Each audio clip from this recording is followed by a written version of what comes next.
Purple Haze on B.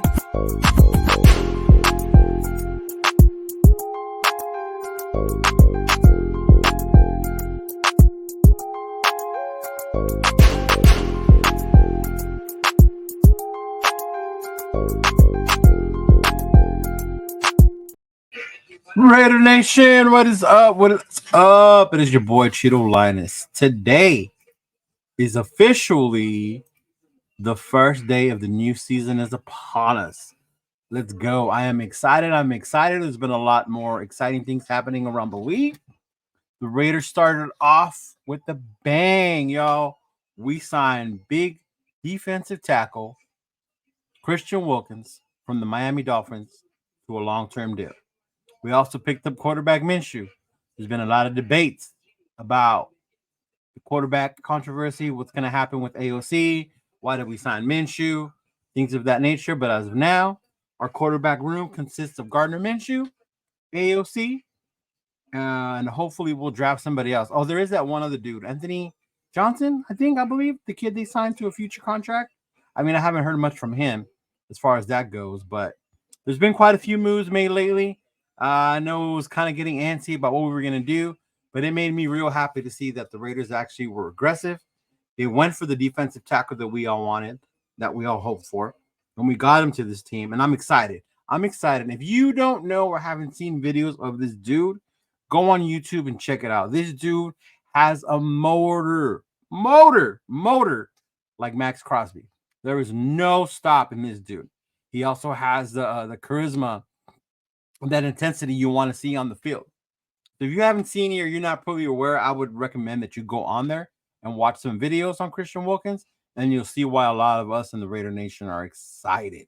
We are set to have probably one of the nastiest D-lines, hopefully, this upcoming season, and it goes all fit to what AP was saying, right? When it comes to beating the Chiefs, you rip the head off of the snake. So the only way we got to do that is with those Mahomes rules. So as we can see, we're building up the D-line. We're adding in some, plugging in some holes. My only concern right now seems to be that we haven't really addressed the offensive line. We did lose Jermaine Illuminor. Jermaine Illuminor moved on. He joined the Giants. So we did lose Jermaine Illuminor. So I don't know if that's paying to that we're going to draft a guard or draft a tackle in the draft. You know, Fuaga's out there. There's a couple of other good tackles that are out there that the Raiders could possibly be looking at. Things do look a little bit more clear when it comes to where the Raiders are looking for in the draft.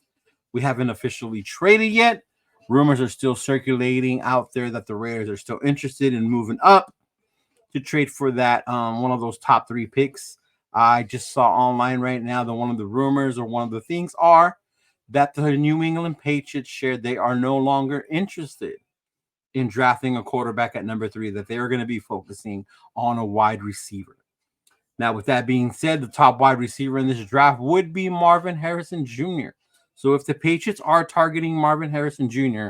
and not going to be moving on from the pick, that does leave an opening for us to maybe be able to go negotiate something with the 4th overall pick, and what that would be the Arizona Cardinals, to see where we are at with that. Reports are still out about Justin Fields. Justin Fields has still not moved on. The Bears have not been able to move him on to anybody else.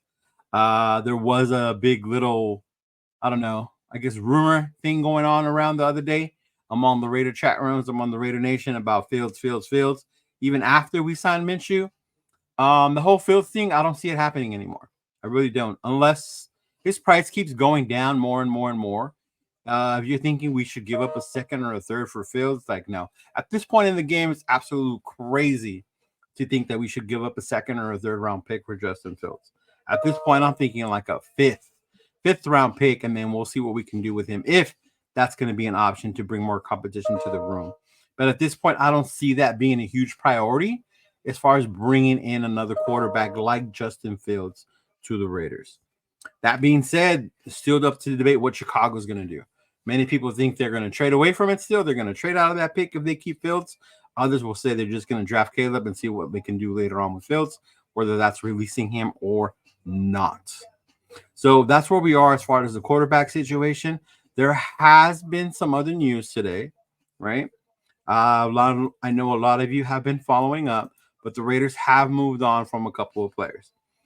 The main one, of course, being Josh Jacobs. Josh Jacobs, of course, as we all heard, signed a supposedly long-term deal with the Green Bay Packers for 4 years, but more in-depth look has showed us that is not as long. It's more of a 1 year front-loaded deal where he gets most of his money guaranteed the first year, and then the other 3 years are an option for the Green Bay Packers.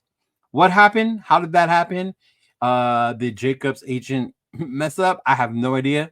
I haven't looked into that much further.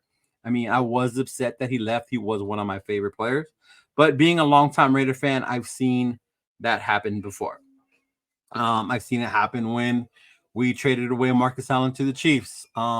Seeing Tim Brown, in another jersey, that was hard for me to watch. So these are things that happen. I didn't expect for this to happen so soon in Jacobs' career. But being where we at, where the running back market is, what the Raiders were willing to pay, whatnot, things of that nature, it is a business at the end of the day. So salute to Josh Jacobs. Best of wishes to you, brother, and I hope the very best for you. Another loss that hurt me yesterday was Amik Robertson. Yes, I am a huge Amik Robertson. If you didn't know, if you know, you know. I know my boys always give me shit because I like him. Shout out to the little guys.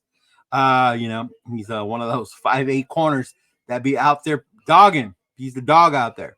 I know sometimes he messes up, but then he be making plays too. You think back to that Green Bay game. He made that game-winning interception at the end. One of my favorite Amik plays that I can remember is when he was going at it with Jerry Jeudy with the Broncos. They were going at it. Jeudy was making fun of his height, and Amik ended up bowling off that day and having a good game against Jeudy for us, and we ended up winning. So, good job out there to Amik Robertson. I'm glad he got his bag. He got his little bag out there. I believe he was only making like 400,000 here with the Raiders. He ended up getting 10 million for 2 years out there in Detroit. So best of luck to you, Amik Robertson. Another player that has left, I'm not too mad about, is Bilal Nichols. As the boy Strike Raider would say, Bilal Extra Pickle Nichols is no longer a Raider. So I'm hoping that we'll be able to keep Jenkins and probably bring back Butler as well. Jerry Tillery is another casualty. Jerry Tillery is no longer with the Raiders. He has been released. I'm not too mad about that. I'm a big Notre Dame fan, so of course I was excited when we got him. I was hoping he would get it together and be more of the presence and the physical player that we needed on the inside, and he wasn't. So I'm not surprised that he was released. Also today in big news, Jimmy Garoppolo was finally released. Yes, the Raiders have finally released Jimmy Garoppolo, freeing up cap money. So the Jimmy G experiment is no longer. It never should have been. But anyway, Jimmy G is no longer with us. But the most saddest news, well, not saddest because I knew it was going to happen and I saw it coming, was the departure of Hunter Renfrow. Hunter Renfrow was one of my favorite players, but I have been on record as saying one of the players that we definitely need to move on from. Not because I hate Hunter Renfrow. I just feel based since we got Jacoby Myers, we got Trey Tucker, we have Devontae Adams. At this point, I don't see where Renfrow fits in this system or with this team. Of course, you would always want to utilize a player with this caliber, the skill level of Hunter Renfrow. But unfortunately, the Raiders weren't able to do that. But just some quick numbers. Hunter Renfrow was with the Oakland Raiders, right? One of the last Oakland Raider players back in 2019. He's had a total of 269 receptions, a total of 2,884 yards, an average of 10.5 yards per catch, with 17 total touchdowns. Of course, we all remember Hunter Renfrow's biggest year was in 2021, the playoff season. Yes, playoffs. Yes, the playoff season where the Raiders made the playoffs off one of Renfrow's one of the biggest years he had had. That year, Renfrow had 103 catches for over 1,000 yards when he had 9 touchdowns. That season, he was Derek Carr's safety net. One of the biggest plays I remember that season was the big catch he had against the Colts. We ended up winning that game where it was ruled that he was touched by another player, but he did go on, and we did go on to win that game. Another one of my favorite memories of Hunter was the play against the Chargers on that Monday night game, that fake punt. If you don't know what I'm talking about, look that up. You can definitely find it.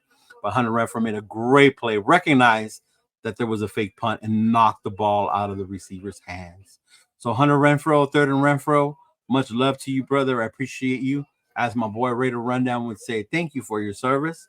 I appreciate everything you've done for us, but it's definitely was unfortunately time to move on. And it has freed up some cap money, some cap space. So with the release of Jimmy G, Tillery, and Renfrow, we do have some more cap space available to us. So it gives the Raiders some leeway on what to do and continue on to do some moves as this free agency and the new season continues. With that being said, one of the things I did notice was the continued hate by the ESPN and the entire NFL against the Raiders. You go and they look and they rate the free agent signings.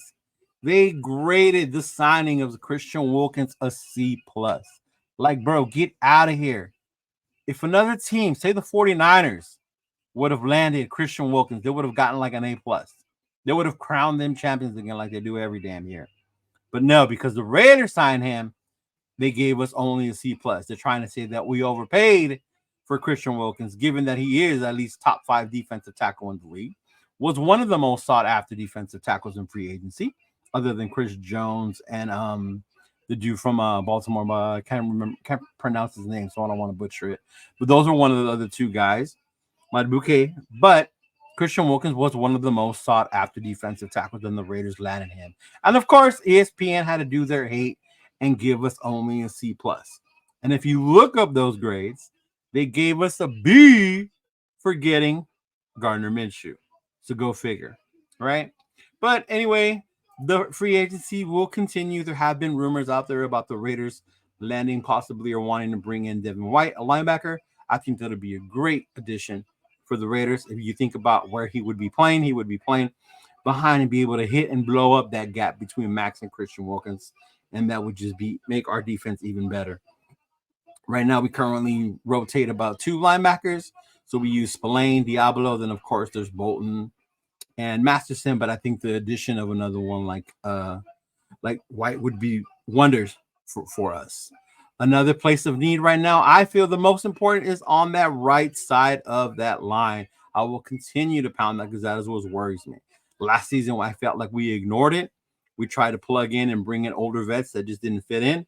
They finally got things together towards the end a little bit, but now as you remember, they did struggle in the beginning, and I'd hate for the Raiders to start off that way again this season. So I'm hoping they do something by bringing in someone or they address it in the draft. Another area that we could possibly be looking at is a corner. I wouldn't want to draft the corner first round at number 13. Hell no. This draft is very deep, has a lot of talent. So maybe in the later rounds, or quite possibly bring in one of these other free agents. I know my boys on the Raiders Syndicate. Shout out to my boys, Chris from Protect the Shield, Turf, Ultimate Raider fan, and my boy Raider Rundown. We have talked about possibility of maybe bringing in Fuller, bringing in a cornerback like Fuller to solidify that cornerback room with the departure of Amik Robinson. And also, I did hear that Hall will become a free agent. The Raiders did not protect him, so therefore he will be able to explore and test the fields out as a free agent and see if there are any offers. All right. So right now, as of now, that's much of it. Oh, there is one other thing, the big rumor. There was a report out. I guess kind of got twisted, or maybe it did it, or maybe he recounted. But I did hear something about a huge possible trade for a superstar. And me and my cousin were hoping that it would be Khalil Mack because we're big fans of Khalil Mack. But apparently it's not. Khalil Mack did restructure his contract with the LA Chokers. So as of now, the dreams of Mack returning and reuniting with the Raiders are dead, much like my love for Khalil Mack. No, I'm just kidding. Khalil Mack, you'll always be one of my favorite players. Once a Raider, always a Raider. But it did hurt me to see that you restructured your contract with the LA Chokers. With that being said, Raider Nation, I will be dropping in little videos here and there as news is coming out. And as always, baby, just win, baby. Woo!